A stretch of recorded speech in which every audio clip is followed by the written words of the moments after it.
Hello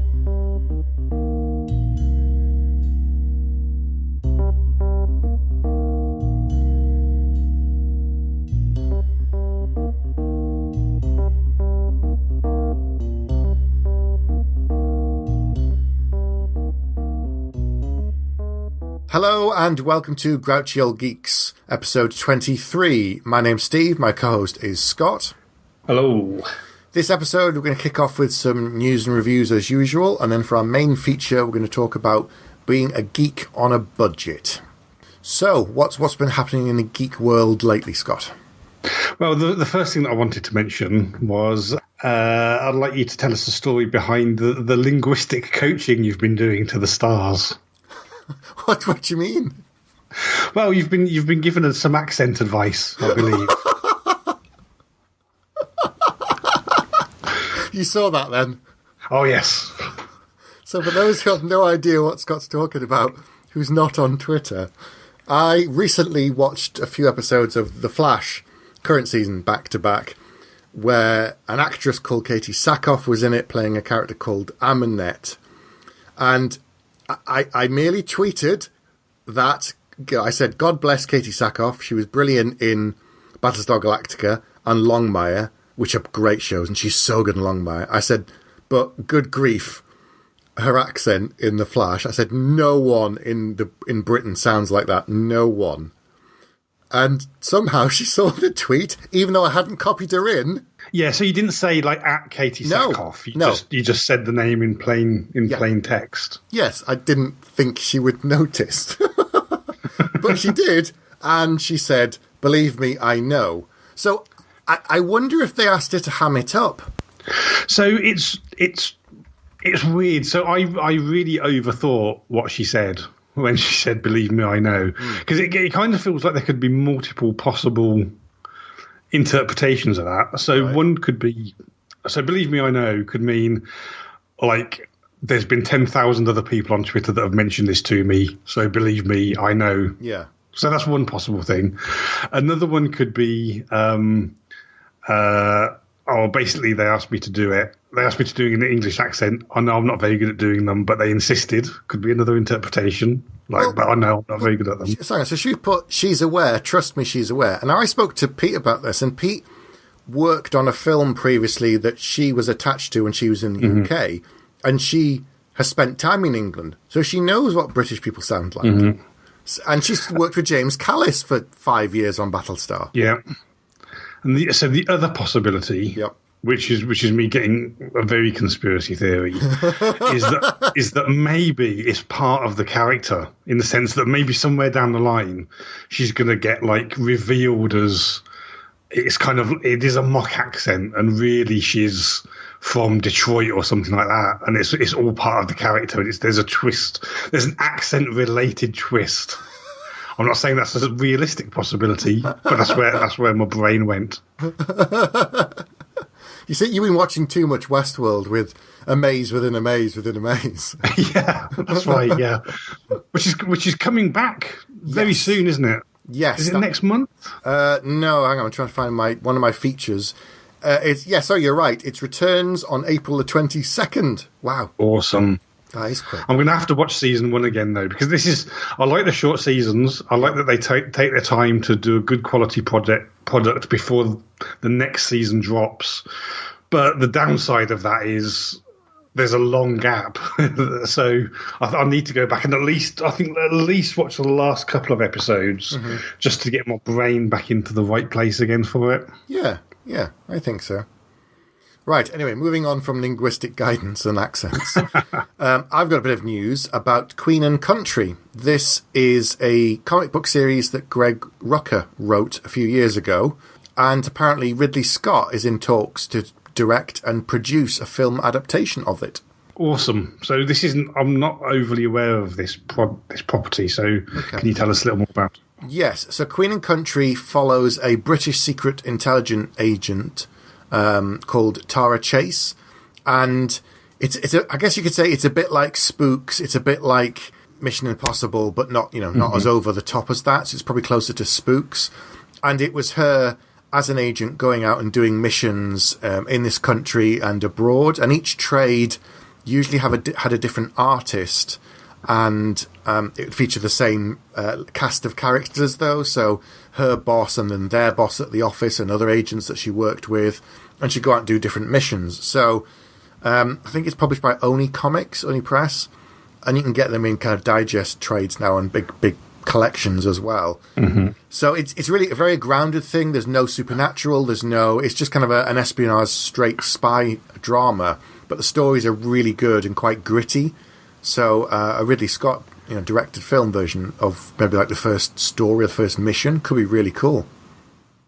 Awesome. Yeah, that sounds brilliant. And of course, franchise. Given that everything's a franchise these days, if it works, they could do like 5 or 6 of them because they've got material, and then they could just do new ones if it worked based on brand new material. Who knows?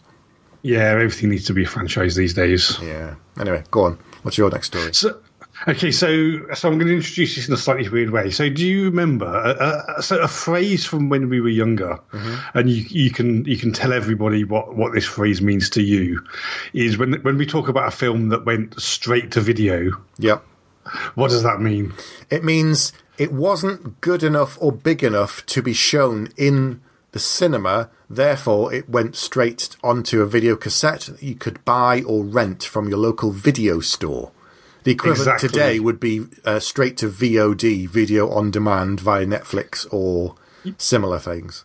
Exactly, that was what I was going to say. The new straight to video is dumped on Netflix. Yeah, although some films are made for Netflix, they're not. Yeah, never of course. Meant to, go on. Yeah.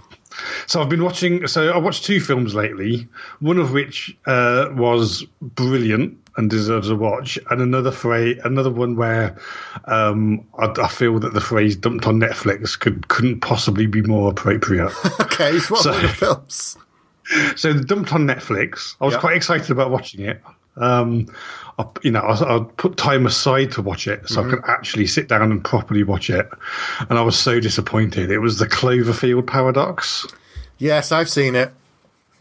Wasn't it terrible? So I think the first part was good.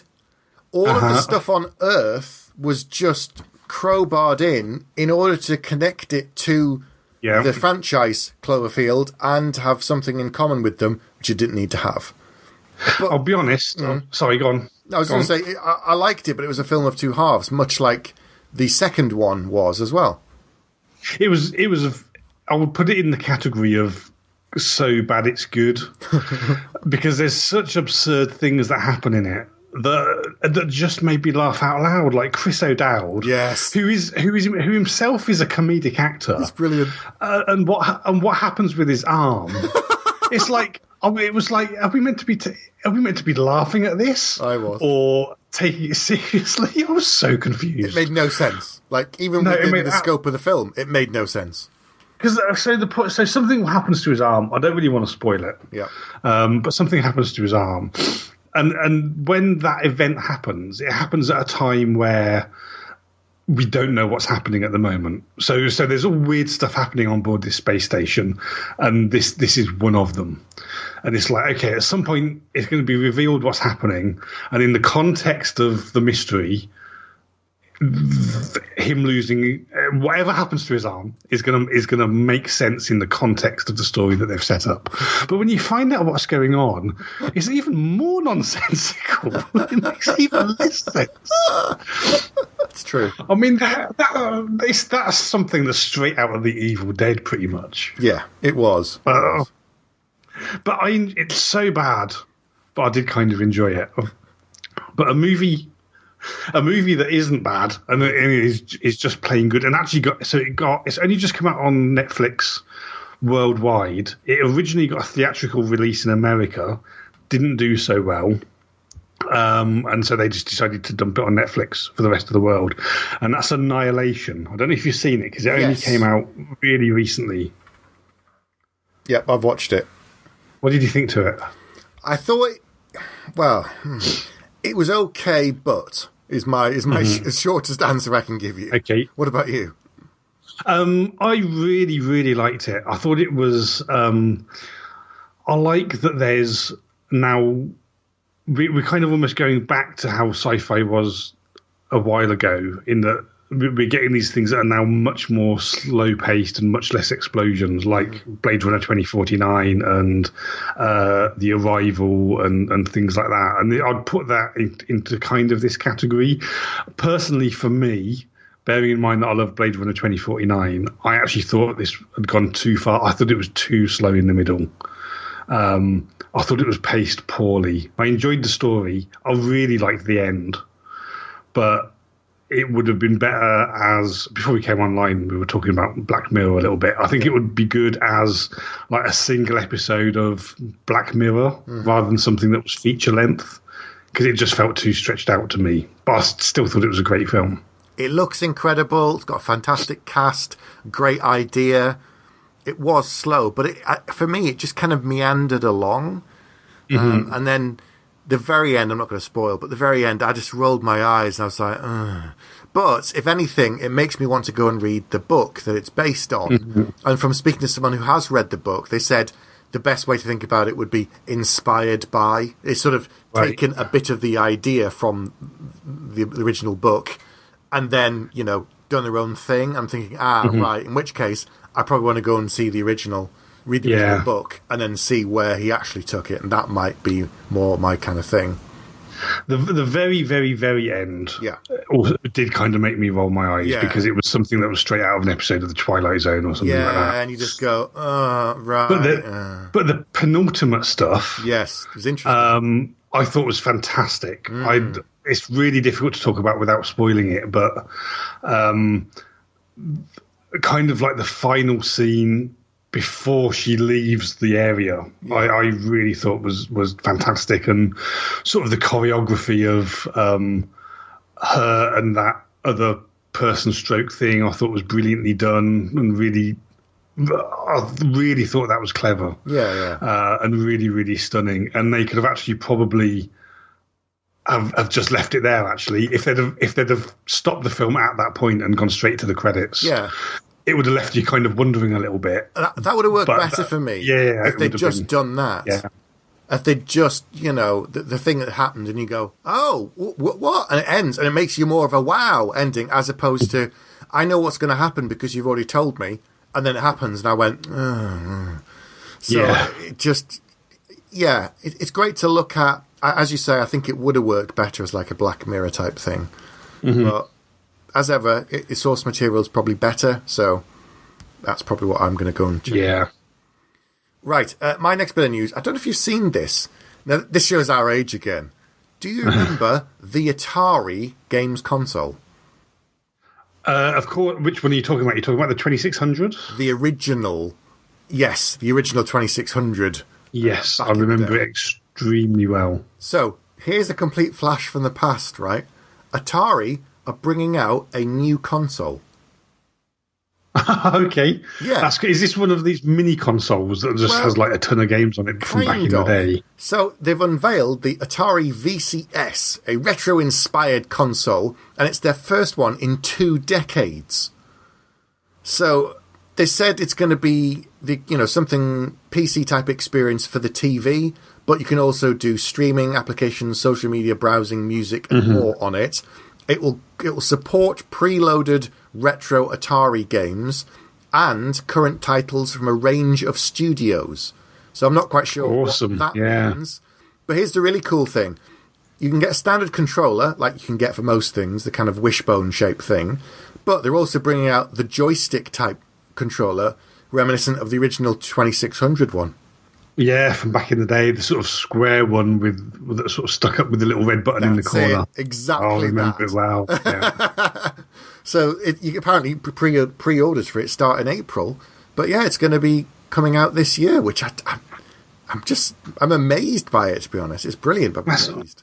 Yeah, so there's sort of a trend of this sort of stuff now, and they're kind of jumping on the bandwagon a little bit, but it's a good bandwagon to jump on. So we've had the mini NES from Nintendo, then the mini SNES from Nintendo. There's a Commodore 64 version. There's the Spectrum Next, which has just come out. So lots of these manufacturers are kind of trying to scratch that retro itch by bringing these things out. But it's great. It's a really great trend to sort of get to experience these things again. Yeah, for all the youngsters who weren't old enough to see it the first time. Yeah. We should make them play everything in chronological order just so that they appreciate what it's like now. Then they'll understand Ready Player One. Yeah. That's out soon. That's out very soon. Yeah, I'm looking forward to it.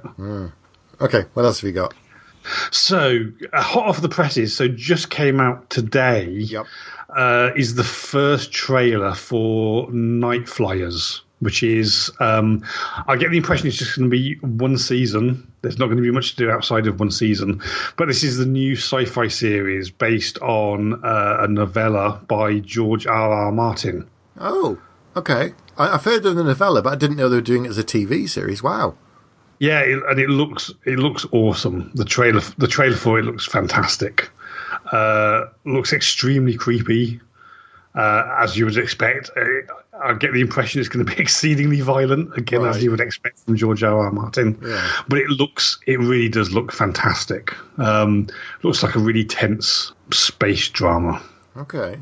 The trailer's awesome. Like I say, it's really just come out in the last few hours, so it's not surprising that you haven't seen it yet, but I'd definitely invite you to check it out. Okay, well, speaking of George R. R. Martin, you know that obviously next year, I think it will be, next year is the last season of Game of Thrones, and they're now developing a number of different spin-off series for it in the same world, and they've been hiring people like Jane Goldman, Brian Helgeland, Carly Rae, who've been working on lots of the sort of other big shows that are out there. They've been developing ideas based upon material and taking it into different programs. And they're now talking about, multiple Game of Thrones TV show spin-offs coming. See, I mean, we've got The Walking Dead, and then you had Fear the Walking Dead. I don't think they're doing any more spin-offs yet, but this could get like the Arrowverse on in terms of DC. You could have like 4 Game of Thrones TV type shows in the way it's going. Yeah, brilliant. I need to catch up with Game of Thrones. I'm so ridiculously far behind it at the moment. But my wonder is, when is it too much? When is enough? Yeah, we'll see. But at least in the meantime, we've got this new sci-fi show coming out. Yes. Just over a minute long, and it's just showing you all these different clips. But the thing that sells it, and he's probably one of the few authors alive whose just name being attached to something is enough to sell it. But it shows you all of these clips, and at the end it just shows you a very short interview with him where he says, basically, I just fancied doing Psycho in space, and then that's the end of the trailer. Okay, wow. Oh, okay. Sounds interesting. Brilliant. Yep. Right. Do you have any more news? No, that's about it. One very, very quick thing is over here in the UK, we haven't had a chance to properly watch Runaways yet. But it's coming out very soon in the UK. So the first episode is going to be on 18th of April on the Sci-Fi Channel. So we're finally going to get a chance to watch it properly. And yes, I saw it was coming, but I'd forgotten when it was on. Brilliant, thanks for the reminder. I'm going to have to set the box to record that, otherwise I've missed it too. I'm curious to see how much they've changed it from the comics, but from what I hear, it's quite good anyway. Quite good adaptation. Yeah, I've heard any good things about it. Cool, okay. Last 2 quick bits of news from me. At the moment, there's been a lot of revivals of various shows they brought back for mini-series like The X-Files and 24 and Prison Break. People have been asking about Buffy and saying, is it going to come back? Would you want to bring it back? And they've been talking to the sort of head of Fox and saying, what about Buffy? And he said, well, that's up to Joss Whedon. If he wants to do it and he's got the right, the time and the right idea, we'll do it. But until he decides, it's not going to happen. Which I think is really, really good. The fact that they're not just trying to milk the cow and say, oh, yeah, we'll do it, either with or without him. So you're not just going to get season 8 and it's just, it's the same old. Yeah, oh, right, yeah, fight to save the world. Oh, okay, which I'm taking as a positive step. Yeah, sounds great. I want to see her as a soccer mom. That's she's got a couple of kids. They're grown up now. They're teenagers. They're going to school themselves. Something goes wrong, and then they realise their mum used to be the Slayer and kicks the shit out of demons. That would be awesome. Yeah, I agree. Last bit of news from me then is Marvel have released something that I guess you could say it's an audio drama, sort of. Have you heard about this? The Wolverine one. No, I haven't. Okay, so they've kicked off this scripted... They're calling it a scripted podcast. I'm not sure why. Anyway, it's called Wolverine the Long Night, and it's an original story with an all-star sort of cast featuring Wolverine doing stuff in Canada, running around in the snow and chopping up people and investigating something. And Richard Armitage, who people would know from Spooks and also The Hobbit, he's playing the role of Logan. Amazing. So is it free? Well, I think the first episode is. After that, I'm not sure. I'm really confused. I know you've just described it and it sounds awesome, but my brain just can't get away from the phrase scripted podcast. It's like, if it's free and you're putting it up on iTunes where you can sort of get podcasts from, then I can kind of see why you're calling it a scripted podcast. But if you're downloading it from something else and you're paying for it, then it's an audio play or audio book, isn't it? It's not. Audio podcast is just a very strange expression. Yeah, you can listen to the trailer. So it's on Stitcher, but I think you have to have Stitcher Premium to be able to listen to it, and I assume there's a cost for Stitcher Premium. Yeah, there you go. So you can have a free trial on Stitcher Premium, but then after that you have to pay per month. So yeah, there you go. That's why. So it's premium content. Wolverine: The Long Night on Stitcher. But you can have a free month, so you could wait for it all to come out, get your free month, which ties in nicely to our main feature. So, yeah. Anyway, so that's something new to try out. Brilliant. Right, let's move on.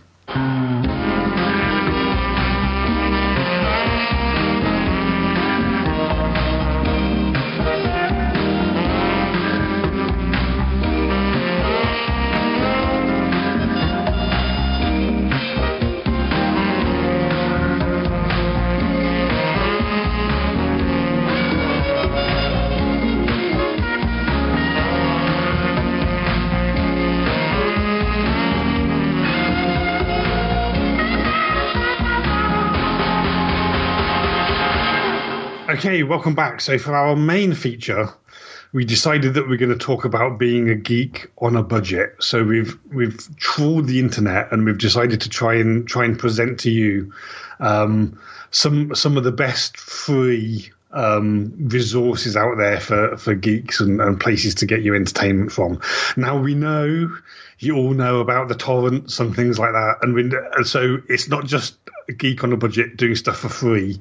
This is free and staying on the right side of the law. Yes. So these are just all free legal resources. And at the end of every episode, Steve does a brilliant job of saying, or what do you think of the episode? Please get in touch. Let us know what you think, etc., etc. I'm going to say that at this point, early on in the episode, because I'm really, really interested in hearing what resources everybody else goes to get stuff for free and interesting things that everybody can check out. So I'm just going to shout that out then, because I'm sure there's lots of good stuff out there that we can share with the world. So I'm excited to hear what stuff other people will tell us about. Yeah, so come onto our Facebook group, email us grouchygeeks@gmail.com, or come onto the Geek Syndicate website, geeksyndicate.co.uk, and tell us what you use that's free and legal for stuff that people might want to look into that we don't mention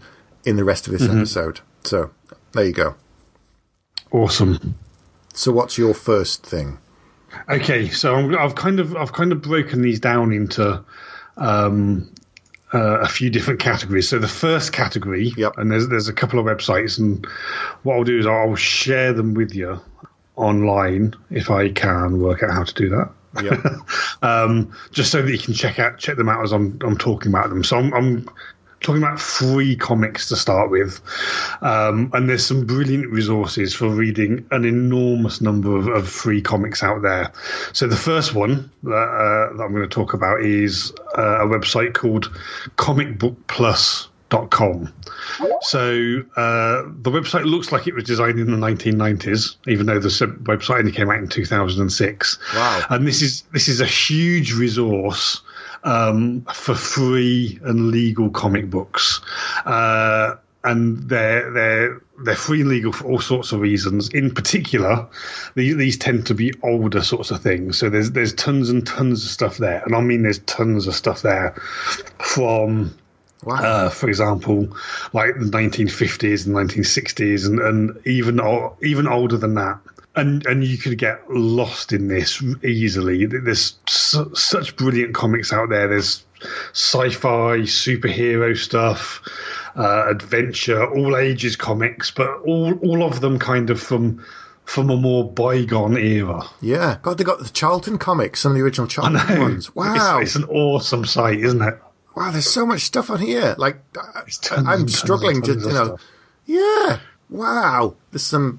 Oh my God, look at that. There's the old weird stuff. There's Archie comics on there. There's all sorts of stuff. Fawcett comics. Now, this is Mary Marvel's. Now, Shazam and Mary Marvel and Captain Marvel Jr. are all part of DC, but originally they're part of Fawcett Publishers. And they've got the original ones on there, so you can read the original Mary Marvel comics. Wow. Awesome. There's loads of good stuff on there, and it's not, and it's stuff that like you've heard of it, and there's things on here like there's loads and loads of issues of amazing stories that people will probably have heard of. Just tons of stuff. Fantastic Adventures is another one. I'm just scrolling through some of the sci-fi stuff now. So, I mean, this is an amazing source of free comics from really a golden age of comics. Yeah, and the people have just scanned in and digitized the original comics with like old notes on and stuff. Wow, look at that. Yeah. So along a very similar sorts of vein is something else I'm linking to you, which is the Digital Comics Museum. Okay. So again, these are all completely free and legal to download. Their policy, because they think of themselves as a museum, is they don't put anything on the website that's post 1959. So there's a lot of older stuff on there, but again, hundreds and hundreds of issues, complete runs of various comic books like Captain Science, Billy the Kid, again, loads of Sherlock Holmes, just like real classic stuff, and some of it you won't be interested in, but a lot of it you will be is really cool and is definitely worth checking out. Brilliant. That's great. I'm going to mention one more free comic resource, Go on. Which is much, much more mainstream, but is a good source of free comics, is Comixology. Yes.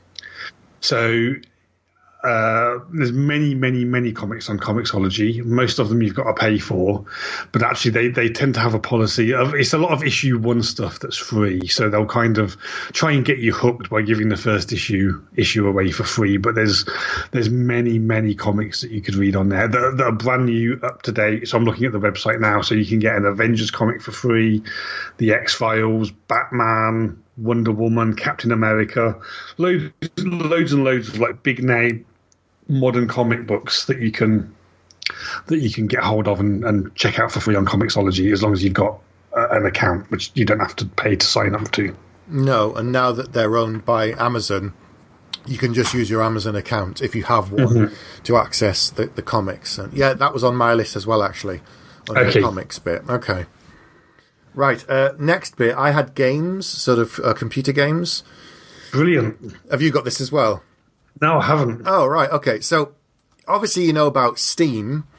For those who don't, Steam is the equivalent of an iTunes thing, but purely for games. And there are a number of free games on there that you can download and play for free. There's some that only have a small section that's free, maybe a first few levels. There are some that are completely free that then have micro purchases, microtransactions in order to encourage you to do better on the game by buying certain things with real money. However, you don't have to pay for some of these things in order to succeed. It's not a pay-to-win system.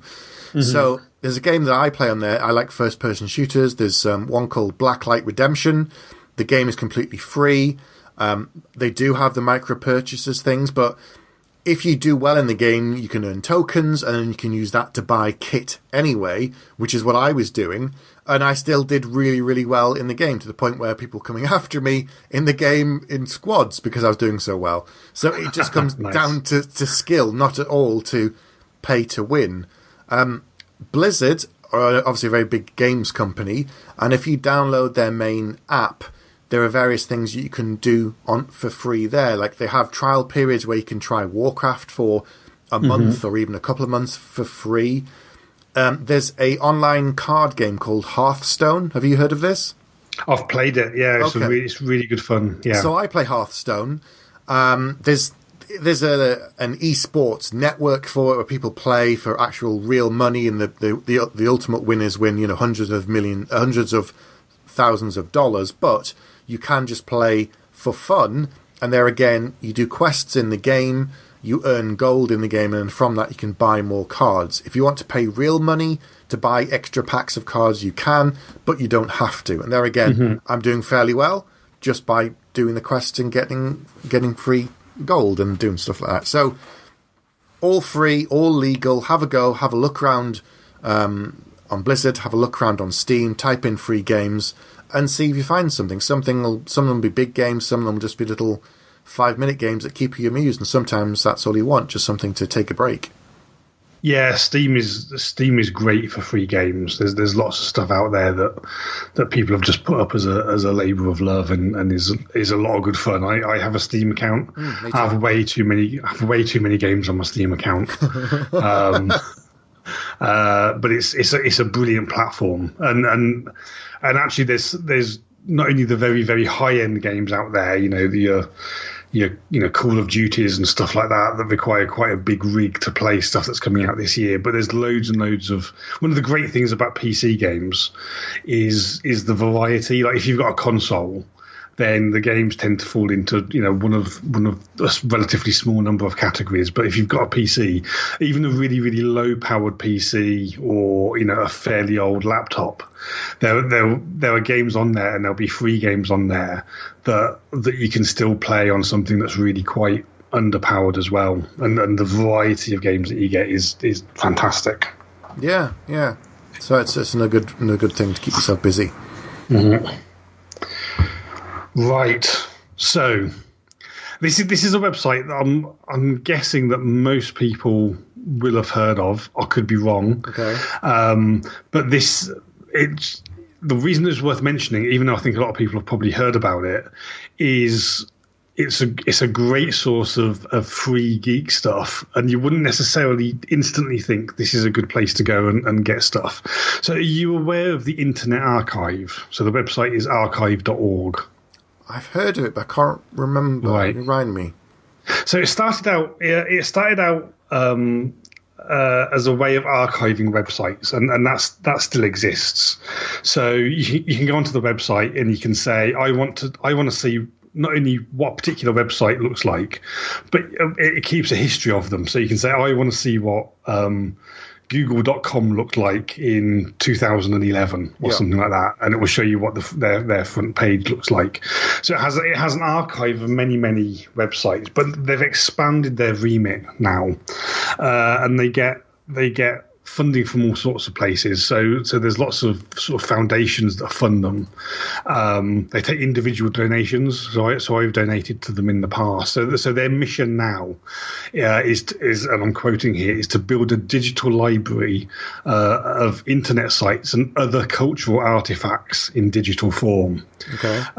And currently on there is 279 billion web pages. It has 11 million books, 4 million audio recordings, 3 million videos, and 1 million images on it. And all of these are completely free and legal for anybody to download. And again, this is a brilliant source for all sorts of things. So I'm going to link you to one of their pages, which is it's in their video section, okay, and it's a collection that's labelled sci-fi and horror. And again, you're not going to be getting gems like the Cloverfield paradox on here, but you've got things like the original version of The House on a Haunted Hill, or Voice of the Planet of Prehistoric Women, or Teenage from Outer Space, Spider Baby, Invasion of the Bee Girls. Sounds awesome, doesn't it? Attack of the Giant Leeches. Yeah, Things to Come. That's a classic. The Wasp Woman. So these are all sorts of quite old-fashioned films, but are great. Some of them are classics. Some of them aren't going to be all that great. But this is there's many films and video clips that you can look for on there. Again, just looking through. I also went to the publications section and typed in sci-fi to see what would come up. And there's all sorts of old. So there's TV sci-fi from 1976, which has an article. It has Leonard Nimoy as Mr. Spock on the cover, or TV Sci-Fi Monthly issue 7, which has the Bionic Woman on, and there's a magazine whose front page feature is about this new show called Babylon 5. So again, just thousands of. So if I go onto the publications thing and just type in sci-fi, it's come back with 6,000 results, and most of them look to be things like sort of older magazines that are talking about sci-fi and movies that are due out and stuff like that. And it's really fascinating just to flick through them. So I was just flicking through Sci-Fi and Fantasy Modeler. Apparently it was a magazine. There's an article about building a studio-scale Battlestar Galactica. Oh, wow. Wow, that's bizarre. So brilliant resource for all sorts of things, not just for geek stuff, but just for almost anything you can imagine. It's a huge library of just culture. It's incredible resource. So that's archive.org. And again, it's one of those websites that you can get lost in for hours, if not days. Yeah, there's so much stuff on there. Wow, there's all issues of like Sci-Fi Now and stuff. You can Doctor Who and things and all sorts. Oh wow, brilliant. Okay, so I mentioned it before when we just said about things like Stitcher and other things that have a free month. So my thing is, in the UK, obviously we have Freeview, which is a free box that allows you to you pay £50 for the box and you can access various digital channels, but then there's sort of premium content that you don't get unless you have Sky in the UK, which is a paid service, or you get Netflix or Amazon. But of course, a lot of the shows that start on things like Sky on the paid thing then eventually end up on Netflix or Amazon, and both of them have a free month, which you can sign up for, turn off the auto-renew, because that's what they want you to do to then keep going with it.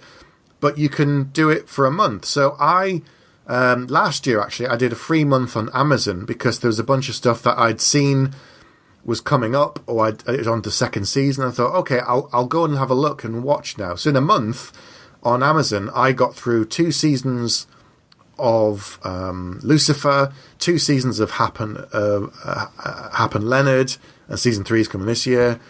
And there's so much cool stuff on there. Man in the High Castle and Preacher and loads of stuff. Really, really good. And then after 30 days, I didn't continue with it, but I felt like I got my money's worth because I just watched stuff kind of every day. And then Netflix is the same. There's so much good stuff on there. So all of the DC TV shows that start somewhere else eventually will come onto there.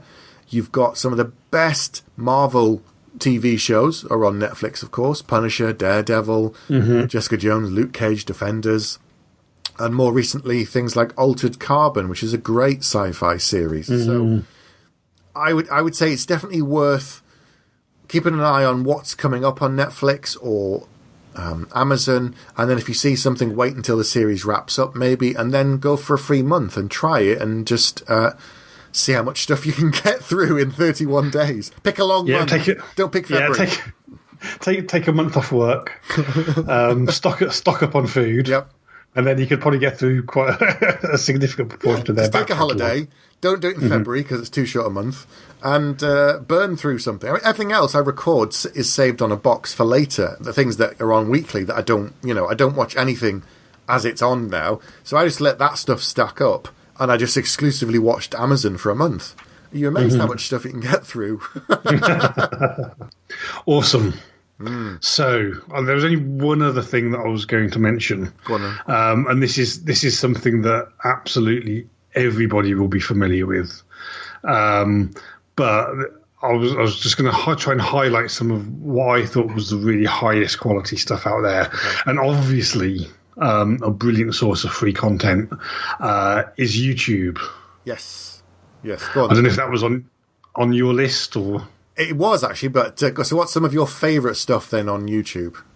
Okay, so I mean, there's everything you can imagine on YouTube. I don't need to tell people listening to this because they'll all be really familiar with it. But but one of the things I wanted to highlight is actually some of the really, really incredibly high quality fan made shows out there. Okay. So there's two particularly good Star Trek shows. They're both both completely fan made, like I say, both being put onto YouTube completely for free, and they've basically done classic Trek, and they've rebuilt the sets that you would be familiar with. You know, the music is exactly on point, and it's actually so good. They even have stars from the original shows coming in. So George Takei has done some episodes of the shows and stuff like that. So one is Star Trek Continues, which is fantastic. And then the other one is Star Trek New Voyages. So they're both trying to do a really similar sort of things. They're new episodes of classic Star Trek, but they do such a phenomenal job of them. It feels like you're watching a new season that you'd never, you just happen to miss. They've gone into the vaults and found out that they actually did a fourth season, and this is it. And they're both superb shows. So I watch quite a lot of stuff on YouTube, but I watch lots of different types of content. So I mean, we've talked about things like the Will Wheaton show. Tabletop in the past. This is something that was just exclusively made for YouTube. It's where he plays various board games with other people, and which is really good because I get to see how games are played and other people actually playing them before I think, actually, do I really want to buy it? And I can see them playing it, see the pros and cons. They talk about it, so that's really good. So in early March, earlier this month actually, something that Barry had spoken about previously on Geek Syndicate, he's saying, we can't get over to the States for conventions. It's quite frustrating that you don't get to be there for some of the panels. So what they did at Emerald City Comic Con through YouTube with the Sci-Fi Channel was stream live some of the talks from the convention. Awesome. Did you know about this? No, I didn't. So they're still available now. So I wasn't in Seattle for the Emerald City Comic Con, but I tuned in live because I knew certain talks were coming up. They then list and say, right, here's the schedule of what's going to be on, 15 minutes, and then someone else, then 15 minutes, and you could look at it, and every 15 minutes, you can log in, have a look, watch a talk, or come back later and watch the whole thing. And wow, that's really cool. It's just really, really good. So it's interviews one-on-one with people. There's tons of great stuff like that. I like actors talking to other actors because interviews can get really boring. It's just, tell me about your latest film, tell me about this, and it just gets really tedious. But the Hollywood Reporter do these great round table things where they get a collection of actors, directors, producers, whoever it might be, 5 or 6 really well-known people around a table, and they just talk to each other about their roles or about filming or about whatever it might be. And they're always fascinating because you get some interesting insight. Because yes, they are in front of cameras, but it's them being themselves. They're not being a character.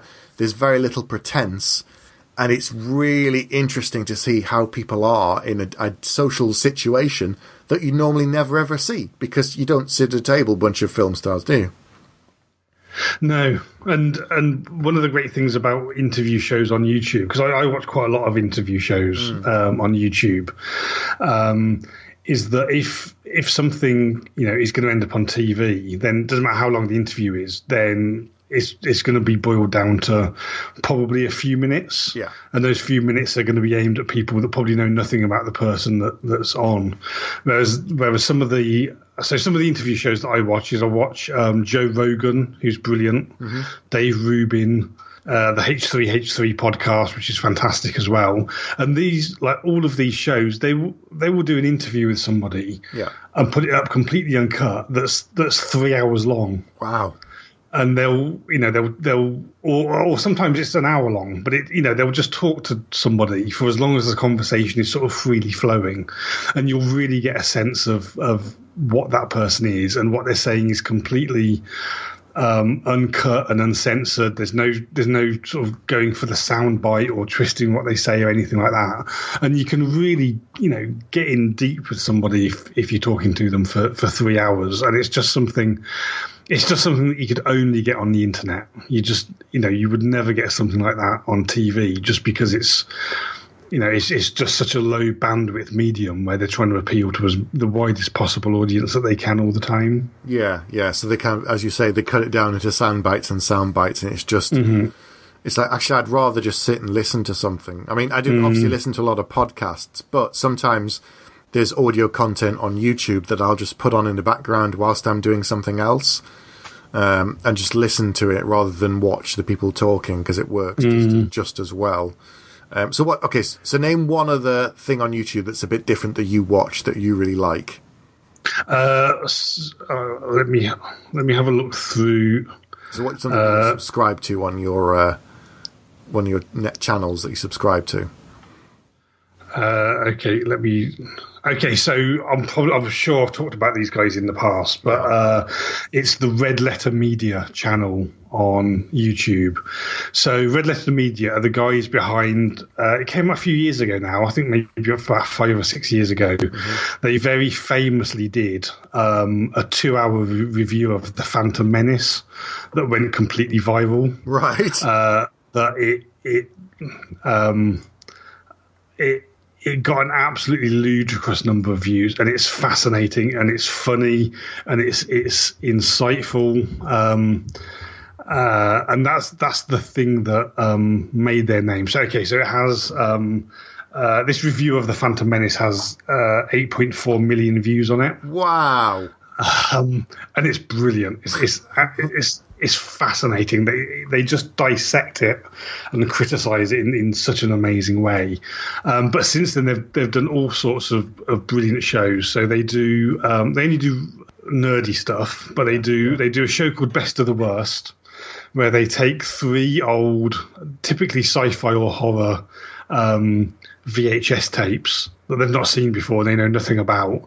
They'll watch the movies, and then they'll do reviews of these like terrible old movies, and it's really fascinating. They do a show called Half in the Bag, which is a brilliant movie review show. Right. They do a show called Review, where they review like older classic stuff. So looking at some of the stuff they've done Ed Wood recently. They've done all sorts of brilliant things, and the thing that made the name, like I say, was this Phantom Menace review. But that's probably the channel where, as soon as it's announced that they've got a new video out, I'll stop whatever I'm doing and watch it, because I just think they're absolutely brilliant. Okay, so here's one that I watched. Right. Okay. It's probably going to surprise you and everybody else as well. But this channel has got 7.4 million people on the channel. 7.4 million subscribers. It's called Primitive Technology. Okay. Have you heard of this? No, I haven't. Okay, so, right. It's a guy he lives in Australia. I think it's somewhere in essentially the forests and the jungle in there, in a very cut off area. I think he owns some land, or it's public. He must own land. But basically, he never ever speaks in the videos, ever. Mm-hmm. He never looks to the camera. He never says what he's doing, but he only uses natural materials in the forest and around him to make stuff. and he shows you how he does it, and there's text underneath that explains what he's doing and why he's doing it, but it tells you what to do. So he makes different types of houses, he makes sandals, he makes charcoal, he shows you how to make like mud bricks and then make that into a house. He creates agriculture, shelter, weapons like a spear and a spear thrower, pottery, and it's absolutely fascinating. It's really relaxing. It's really like if you've had a hard day and you're like, oh, I just want to chill out and watch something, then you can watch him just go into the forest. He only ever wears a pair of shorts. That's it. Nothing else. A pair of shorts. He goes out. He's not a big guy. He's quite a skinny guy, but he's obviously doing quite well because he's pretty active. And he'll make a bunch of stuff, and then he'll make some pottery, or he'll make some tiles, and then you'll see him do it. Maybe he makes lime in a new one. And these videos have got like 9, 10, 11. One's got 18 million views. Well, I'm looking at the channel now, and his first video has got 26 million views. There you go. See? It's absolutely crazy. It's fascinating. It's so chilled out, and it's just so calm. And I can't not watch it. There you go. So that's the usual one. It's brilliant. It does look awesome, and it kind of speaks to something that's within all of us, I think. Maybe, like, funnily enough, coincidentally, I've been watching videos lately. Not that I'm thinking about doing this, but about people that kind of live off the grid. I do that all the time. That they're just trying to be as self-sufficient as they possibly can be. Yeah. And there's a guy, and I can't remember what his name is, but he actually talks in his videos, but he's got lots of videos, and he talks at great length about how you live off the grid, and some of it is about how he gets electricity without having to have a mains electricity supply and pay an electricity company, or how he heats his house. But then some of it is about how he manages to maintain the car without having to worry about money, or what his tax situation is like. And it's I think there's just something within all of us that kind of feels drawn to that sort of thing, like the idea of just being completely independent and not being part of the rat race, and just being your own person and being able to live off the land. I think there's something. Yeah. I think there's something like I said, I think there's something that kind of, one of the reasons I think these things are popular is it kind of speaks to all of us in some way. Yeah, and these sort of shows where people grow their own food and show you how to do it are very, very popular. And another type of show that I watch on YouTube a lot is to do with tiny houses. I don't know if you've heard about these either.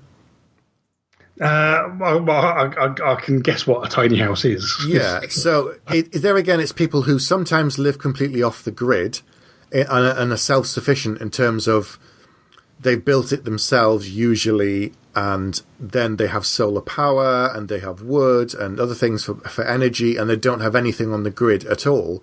And there's a great channel that I watch called Living Big in a Tiny House, and it's this guy called Bryce who goes around the world meeting people, talking to them, seeing how they've built their homes and what they've done, why they did it. And it's all to do with that thing, like you said, of one, some people want a smaller place to live because they can't afford a bigger house. Some people are retired and all their money is in their house, so they downsize to something smaller. They release their equity and then they can go and do that, whatever they want. Some people don't want to be chained to a mortgage, so they have a tiny house and then they can have more holidays, or they've got more personal income. And it's fascinating. My favourite one is a woman in Canada who had a mortgage and she was struggling, and her and her daughter, and she was having lots of issues. And so she moved to the middle of nowhere in the edge of Canada, and now she's had a tiny house built on some land that her brother owned. She lives there, and she had some geodesic domes built.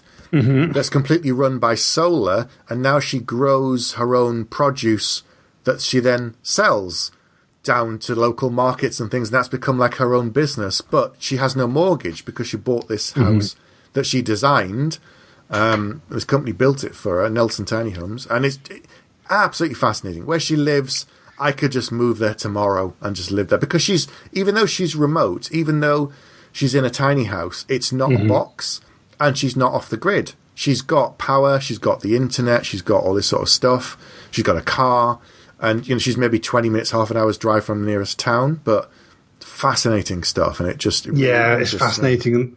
And like I say, I think there's a part in all of us that wants to kind of be a little like that. I've actually found my favourite living off the grid guy. Yeah. So I'll just paste that in here. So his name, I'm guessing it isn't his real name, is Maximus Iron Thumper.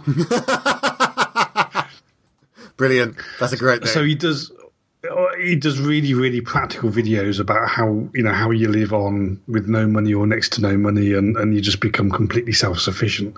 So his latest series he's been carving his own Viking dinner set. I've watched some of these. But yeah, he does stuff about welding and blacksmithing, how you restore a Jeep, how you handle waste and electricity and heating and stuff like that. And he just is a completely independent guy, and they're just fascinating to watch. They're educational and inspirational, I would say. Yeah, I think we're all becoming more interested in the environment and looking after it and being caring for the planet, and these sort of things lean towards that. But yeah, so it's YouTube. You can fall down the rabbit hole endlessly. There's so much good content on there. Yeah, I spend more time than is healthy on YouTube. So, what do you use out there? Tell us about something that we might have missed. What other free and legal resources are you regular users of? So let us know.